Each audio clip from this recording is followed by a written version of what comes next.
বলো তো এটা কোথায়, যেখানে সমুদ্রের উত্তাল ঢেউ, বৃষ্টিসিক্ত মন্দির চূড়ায় নতুন ধ্বজা লাগানোর পুনরাবৃত্তি।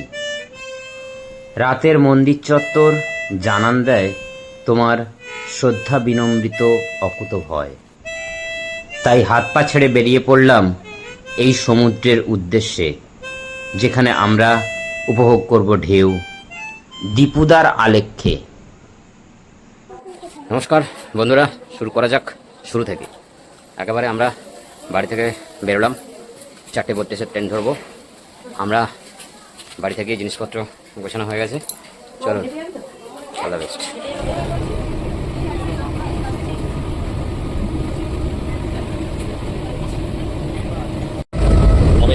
সঙ্গে নিয়ে আমরা এগোলাম তারকেশ্বর থেকে আপাতত হাওড়ার উদ্দেশ্যে।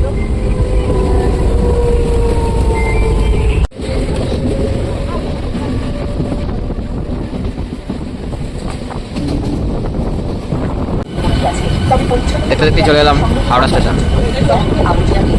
6টা।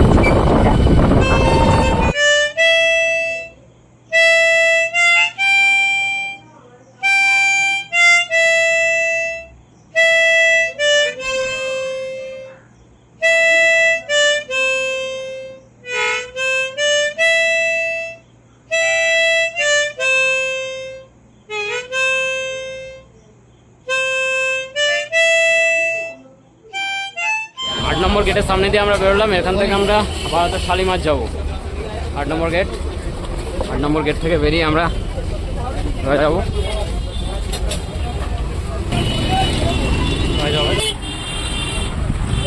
এখন হাওড়া থেকে যে আমরা বেরোলাম, এখান থেকে 80 নম্বর বাস, এই 80 নম্বর বাস বা 61 নম্বর বাস ধরলেই আমরা যেতে পৌঁছে যাব।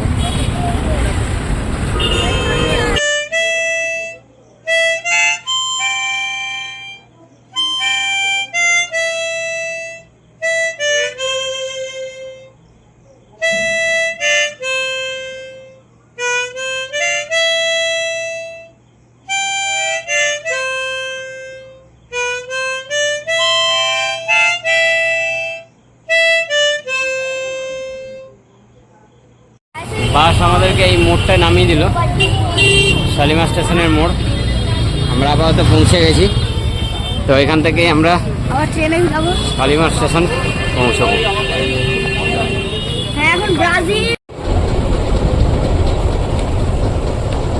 শালিমার স্টেশন, রাতের শালিমার।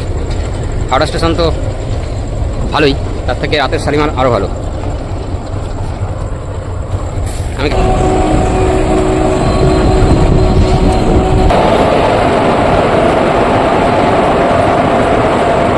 12895 শালিমার পুরী।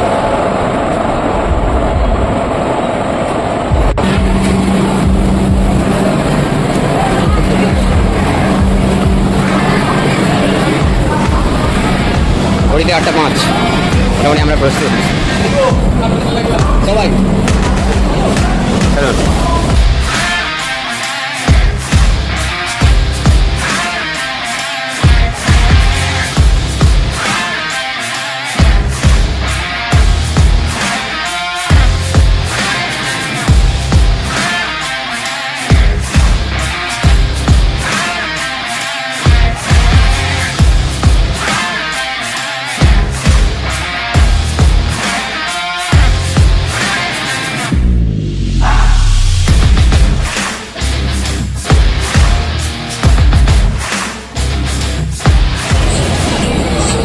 আটটা 37 আমরা বেরিয়ে পড়লাম জগন্নাথ দেবের উদ্দেশ্যে, শালিমার স্টেশন।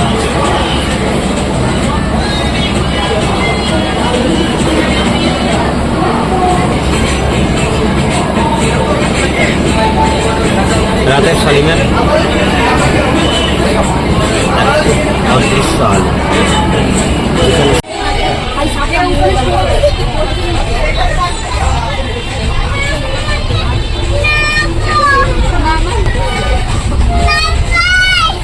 এই দেখ ট্রেনটা কেমন যাচ্ছে, দেখ চারিদিকে চারিদিকে চলে যাচ্ছে। সবাইকে টাটা করে দে, সবাইকে টাটা করে দেবে না?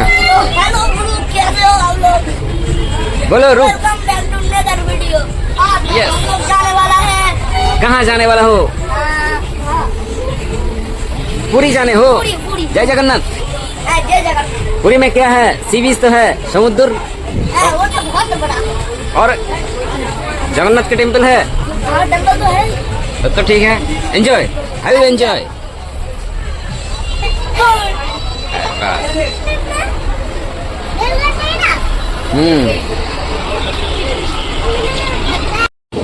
হঠাৎ যখন সন্ধ্যা নেমে আসে, আকাশ পানে চাঁদ বুঝি আসে, নিজের ঘরে নিভিয়ে বাতি, রাত্রি আমি থাকবো তোমার সাথী।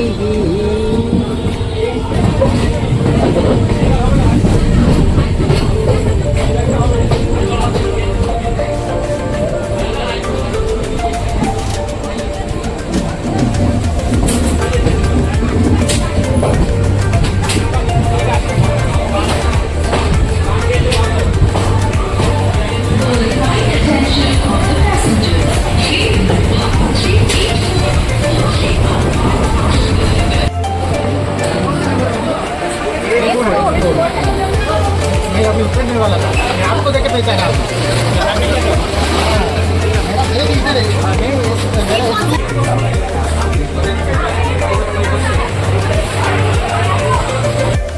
ট্রেনে ওঠার পরে পরেই আমরা রাতের খাবার যেমন এনেছিলাম তেমন খেয়ে ফেললাম।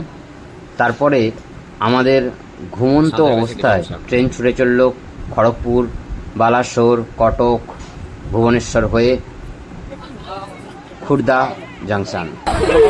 ওই লোকটা কি 4 তারিখ সকাল সকালই উঠে পড়লাম ঘুম থেকে, কারণ সকালে এই রাউন্ড অফ 32 এর ওয়ার্ল্ড কাপের আর্জেন্টিনা বনাম ক্যাবো ভার্দের ম্যাচ। টান টান উত্তেজনায় ম্যাচ দেখা চলছে, এদিকে ট্রেন ছুটে চলেছে সখীগোপাল গন্তব্যের দিকে। সখীগোপাল আমাদের অনেক ছোট নাম আছে সবাই, আমরা একটা এটাই শুনি তো, এটা সখীগোপাল। দেখতে দেখতে আমরা পুরী পৌঁছে গেলাম, একেবারে রাইট টাইমে আমরা পুরী পৌঁছেছি, কিন্তু বৃষ্টির মানে ভালোই বৃষ্টি হচ্ছে।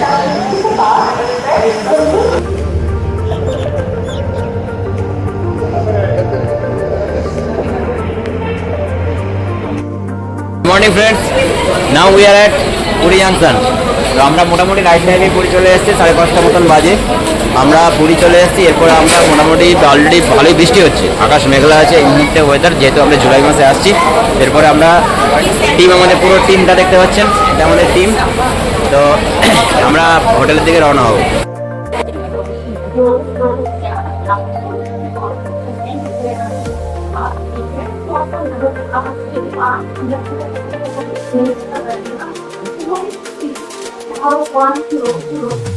হ্যাঁ, পুরী স্টেশন থেকে বেরোচ্ছি, এরপর আমরা যাব প্রভাত। ভেবেছিলাম আমরা সানরাইজটা দেখবো, কিন্তু মেঘের জন্য আকাশ এখন পুরোটাই অন্ধকার।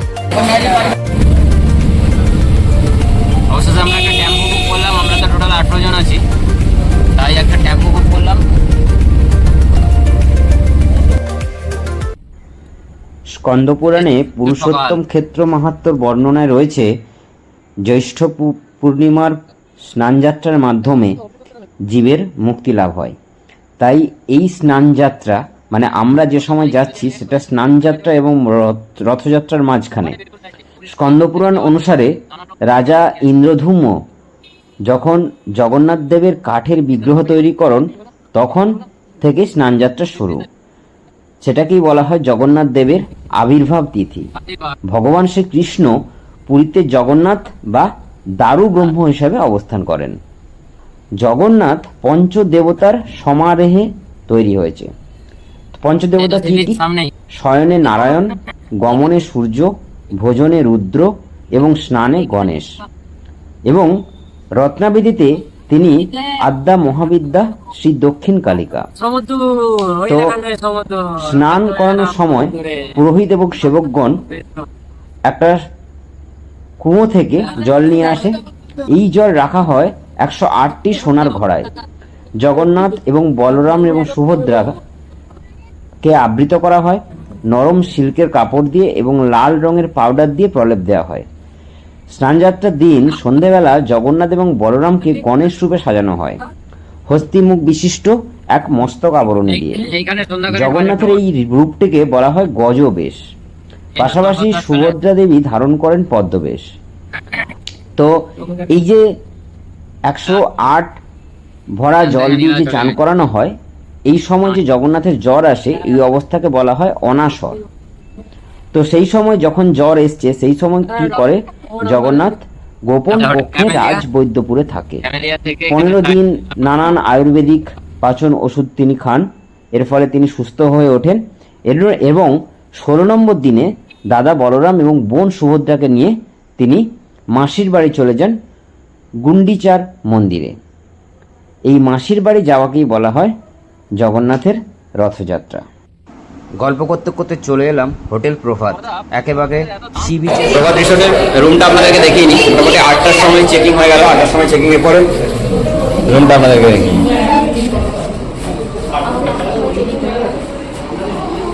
হচ্ছে রুম, মোটামুটি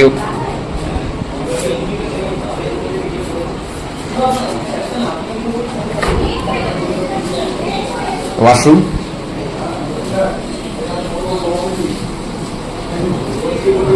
আর এদিকে একটা ব্যালকনি আছে, এটা ছোট্ট একটা ব্যালকনি। ওয়াও, এই ব্যালকনি থেকে বেরোলেই বিউটিফুল সমুদ্র, সমুদ্র দেখা যাচ্ছে। ওয়াও,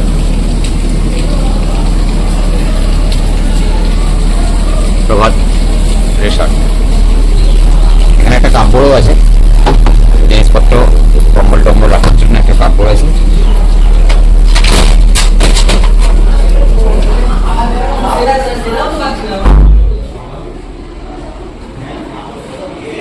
চ্যানেলে আর একটা কিট দিচ্ছেন, ওয়েলকাম কিট। ওয়েলকাম কিটের ভেতরে শ্যাম্পু, সাবান, ব্রাশ আছে, আর সঙ্গে চা করার জিনিস এবং কফি আছে।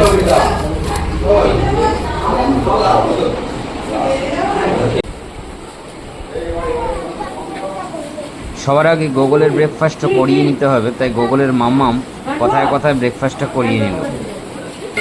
মামা আমাদের ব্রেকফাস্ট দিয়ে দেওয়া হয়েছে। হ্যাঁ, মামা আসছে। গরম গরম ব্রেকফাস্ট। আজকের ব্রেকফাস্টে ফার্স্টেই আছে কচুরি, তার সঙ্গে মিষ্টি আর আলুর তরকারি। আজকের এটা ব্রেকফাস্ট শেষে সমুদ্রে যাওয়ার উচ্ছ্বাস আটকায় কি, তাই সদলবলে বেরিয়ে গেলাম সমুদ্র চানের উদ্দেশ্যে। বন্ধুরা, ওয়েলকাম টু ইচ্ছেটানা। ইচ্ছেটানার ঘোড়ার চাকায় সবাইকে স্বাগত। তো আজকে আমরা আছি পুরীর জগন্নাথ ধামে। তো সেইখানে আমরা সকালে পৌঁছেছি, তারপরে যেমন করে ব্রেকফাস্ট করলাম, এখন আছি আমরা লাঞ্চে। তো তার আগে আমরা মোটামুটি পুরীর সি বিচটা ঘুরলাম এবং চান করলাম, বেশ খানিকক্ষণ সমুদ্র সৈকত কাটালাম, ভালোই লাগলো। পুরীর ঢেউ একটু অন্যরকম, অবশ্যই আনন্দ হলো। রূপকে ডুবিয়েও নিয়ে গেছিল। তো যাই হোক, অনেকের কারোর ভালো লেগেছে, কারোর আবার আঘাতও লেগেছে। তো এবারে আমাদের লাঞ্চের পালা। নমস্কার বন্ধুরা, এখন আমরা আছি পুরীর সামনে, দক্ষিণ গেট পুরী। আমরা মোটামুটি দুপুরে স্নান খাওয়া দাওয়া করে দুপুরের দিকে বেরিয়ে পড়েছি শুভ অভয়ারণ্য। আমরা যাচ্ছি 4টে গেট, উত্তর, দক্ষিণ, পূর্ব, পশ্চিম। আমরা যাচ্ছি এখন পুরীর দক্ষিণ গেটে। চলুন দেখা যাক এখন। আর বাকি গেটগুলো হলো উত্তর দিকে হস্তিদ্বার, পশ্চিম দিকে ভার্গবদ্বার বা টাইগার গেট, দক্ষিণ দিকে যেখানে আমরা যাচ্ছি হর্স গেট বা অশ্বদ্বার, আর মেন এন্ট্রান্স যেটা পূর্ব দিকে সেটা হচ্ছে সিংহদ্বার। আমরা এখন যাচ্ছি জগন্নাথ দেবের দর্শন করতে। দেখা যাক, এখন তো জ্বর, দর্শন করা যাবে না, ওই মন্দির দর্শনই করতে হবে। সৌভিকদা, পুরী খুব সুন্দর ঘুরছি আমরা, এখন যাচ্ছি মন্দির দর্শন করতে। এই দক্ষিণ গেটের দিকে আমরা প্রবেশ করছি। এই দক্ষিণ গেটের নামই হচ্ছে অশ্বদ্বার বা হর্স গেট, তাই গেটের সম্মুখেই আমরা দেখতে পাবো হর্স গেট। আর একটা উল্লেখ্য বিষয় যে আমরা মন্দিরে কোনো রকমভাবে ক্যামেরা অ্যালাউ নয়, তাই মন্দিরের ভেতরের ফটো দেখানো যাবে না।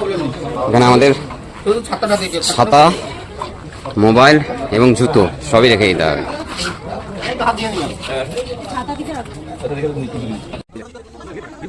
কালিয়াননার কৃপায় আমরা বিকেলে যখন ধ্বজা চেঞ্জ করা হয়, এই স্নানযাত্রা থেকে রথযাত্রার মাঝে প্রতিদিনই ধ্বজা চেঞ্জ করা হয়, তো এই দৃশ্য আমরা দেখতে পেয়েছি, আমাদের চরম সৌভাগ্য। সৃষ্টিসিক্ত জগন্নাথ মন্দির, মোটামুটি আমরা জগন্নাথ দর্শন করলাম। এখান থেকে আমরা দেখা যাচ্ছে, দেখুন জগন্নাথের ফ্ল্যাগ। আমাদের সবচেয়ে সৌভাগ্য যেটা আমরা হচ্ছে যে এই যে ধ্বজাটা প্রত্যেকদিন বিকেলবেলা নামানো হয়, সেটা আমরা দেখতে পেলাম। আর ভালোই বৃষ্টি, মানে বৃষ্টি বলতে অচন্যায়নে বৃষ্টি পড়ছে। তো রাতের জগন্নাথ টেম্পল অসাধারণ। এটা হচ্ছে জগন্নাথ টেম্পলের মেন গেট।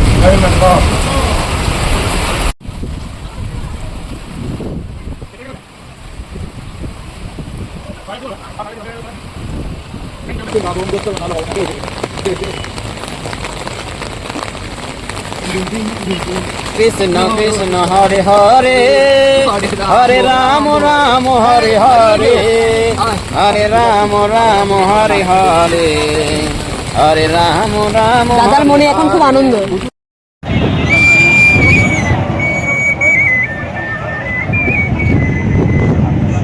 বন্ধুরা, ভালো লাগলে অবশ্যই লাইক, শেয়ার এবং সাবস্ক্রাইব করতে ভুলবে না। এই সমুদ্রের ধারে এলেই মনে পড়ে যায় ছোটবেলায় বাবা মায়ের হাত ধরে পুরী আসা, সে এক অন্যরকম অনুভূতি। যাই হোক, অবশেষে আমরা আমাদের ডিনার সেরে বাই বাই, শুভরাত্রি।